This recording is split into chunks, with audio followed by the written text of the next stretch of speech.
What up mga solid subscribers, no? So ngayon guys, manonood tayo ng mga updates regarding sa ating mahal Ima, no? And syempre, isa na rito yung may achievement na nagawa po si Philip, no? Isa na yan, no? And ito yung recent na ano lang nila, recent na concert nila or parang live performance nila, no? Ito yung sa casual reaction tuloy, no? Ito yung sa SB19 on Clark Aurora Music Festival, no? Kasi ito yung title ni Miss O. So guys, shoutout pala kay Miss O, no? Sa kanya po itong video natin na papanoorin, and lahat po ito, all credits kay Miss O. Shoutout po kay Miss O, no? So, hiramin lang natin yung video niya, no? And tingin tayo mga updates regarding sa ating maliman. So, and guys, without further ado, let's all watch this.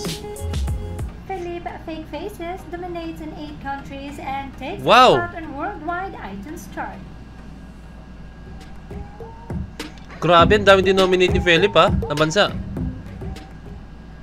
Philip's newest single, titled Fake Faces, the one he collaborated with and produced by Korean producer Yuk Shin, known as the first ever Korean producer to enter US Billboard chart Hot 100 with Justin Bieber's One Less Lonely Girl. Fake Faces is not just an ordinary song for Philip, as this is a prelude to his dark... Guys, promise, napakaganda ng Fake Faces. Sa mga hindi pa napakinig dyan ng Fake Faces, please pakinggan nyo na. Sobrang ganda, maniwala kayo sa akin. Kung meron kayo mga pinagdadaan regarding sa mga plastic na tao, mga peking tao, ito yung bagay sa inyo guys, no? Complex era, followed by his makaka-relate talaga kayo as in. Kanako.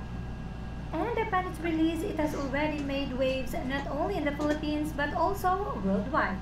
It has peaked at number 1 in 8 countries: Saudi Arabia, Hong Kong, Australia, Philippines, syempre, Singapore, Hong Kong, Australia, Philippines, Singapore, Cyprus, Cyprus, UAE, number 10 in United UK, Arab Emirates, and ranks number 69 in worldwide iTunes song chart. Fake Faces official lyric video has also trended in YouTube at number 17 trending for music. Philip has once again proved that he is the rock star of this generation. And this rock star did not forget to thank his brothers, their Onesie Entertainment. Lagi kasama mga brothers niya, siyempre. The people behind the song, and the 18 who is definitely not one of the Fake Faces. Damn, napaka-solid ni Philip, guys. Grabe po si Philip, guys. To, kung meron tayong isang bagay na ipagpapasalamat, isang ipagpapasalamat natin dahil Pinoy si Philip, no?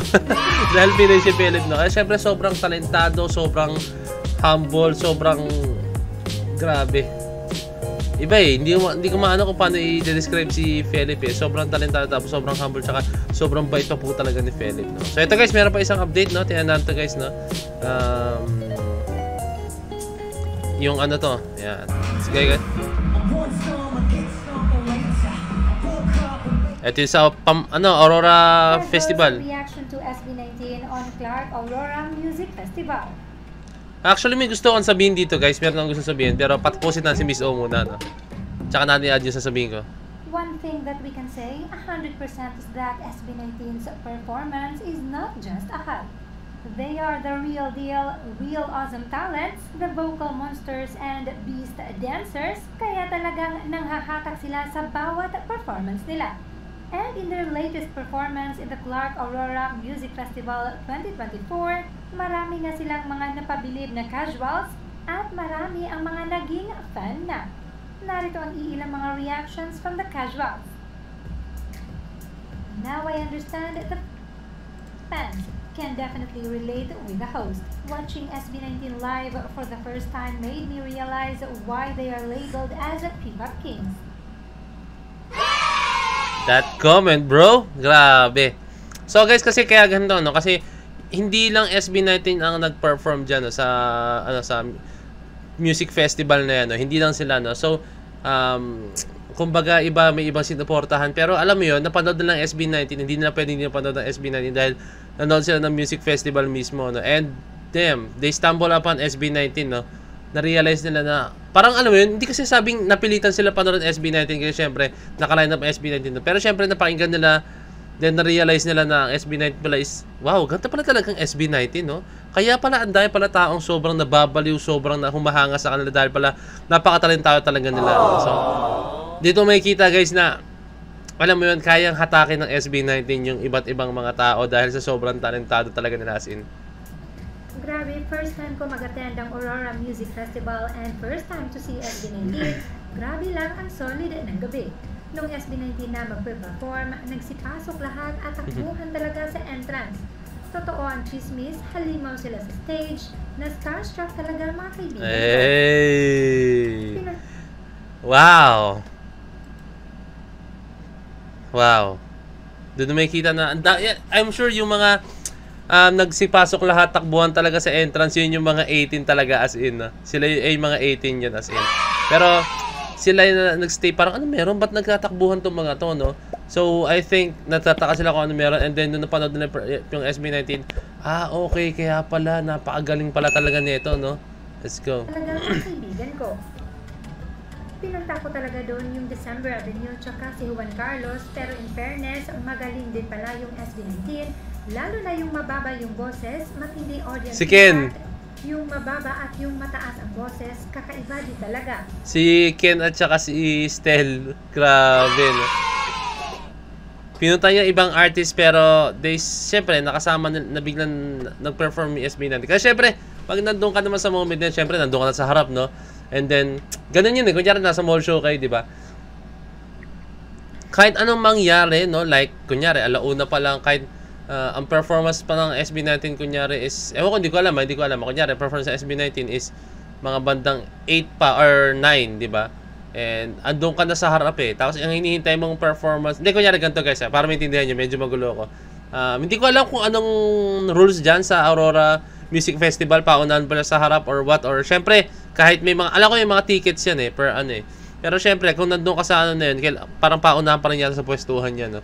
And kung nandun ka na guys, no, tapos halimbawa man na ang sinusuporta mo is December Avenue, no? So, mas maunang SB19 kaysa December Avenue. Di ko alam ha. Tapos syempre, andun ka sa harap, no? Like, syempre, kaysa naman kung umalis ka pa sa pwesto mo, baka maunahan ka. Sige, papanorin ka ng SB19 bago ang December Avenue at the same na. And then syempre, napilitan silang panoorin ng SB19, no, para dun sa pwestong sinave nila. And syempre, ayun, doon nila na-realize kung gaano kagaling ating Mahalima. No? So, I think, maganda yung mga ganito para sa akin, na umaten pa lalo ang ating Mahalima sa mga ganito, mga music fest na iba't ibang artist para makita ng mga tao kung gaano katalentado talaga ang ating Mahalima. No? Talaga. Nagulat ako sa mga fans ng SB19 and first time ko makita at marinig ang performance nila. Now I know bakit ganun na lang sila kung magwala kanina. Pogi na sa looks, pogi pa sa boses. Wow! Yan, di ko naman sila, pogi na sa looks, pogi pa sa boses, pogi pa sa talent at sa pagsasayaw, no? As in, sobrang galing nila. Di ko naman sila bet before narinig ko na mga kanila, pero after what I've witnessed tonight, kailan nga ulit sila sunod na concert nila? Boom! Grabe, oh.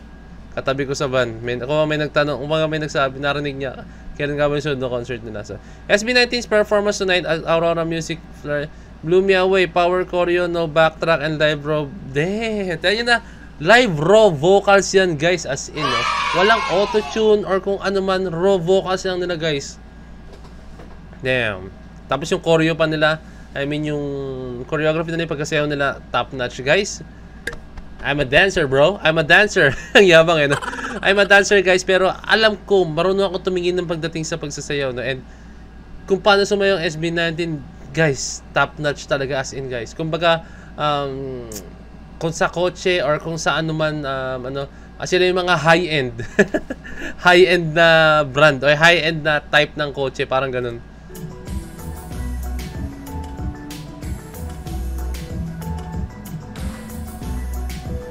Grabe ang live bukas ng SB19. First time nangyari to kasi previous years ng Aurora, wala kami narinig.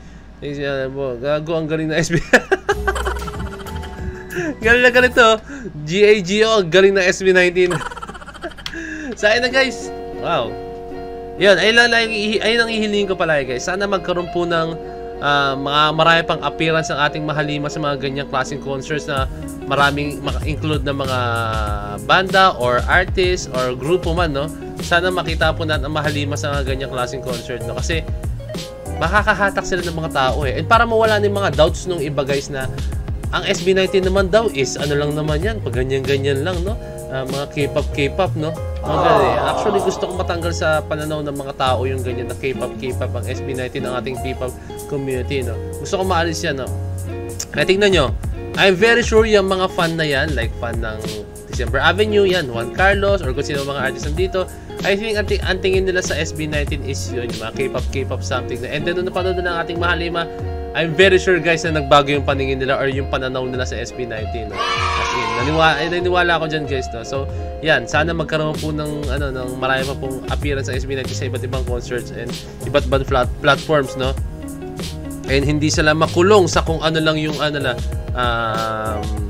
mga tao na sumusuporta sa kanila talaga. As in, mas lumawak ko po ang 18 community. Let's go, no? Ewan ko guys, pasensya na kung tama yung term ko. Basta parang 18 community. Lumawak po yung mga 18 talaga, mga solid supporters ng SB19. Let's go. So yun lang guys, now this is me Point to Bed signing out. Peace, let's see.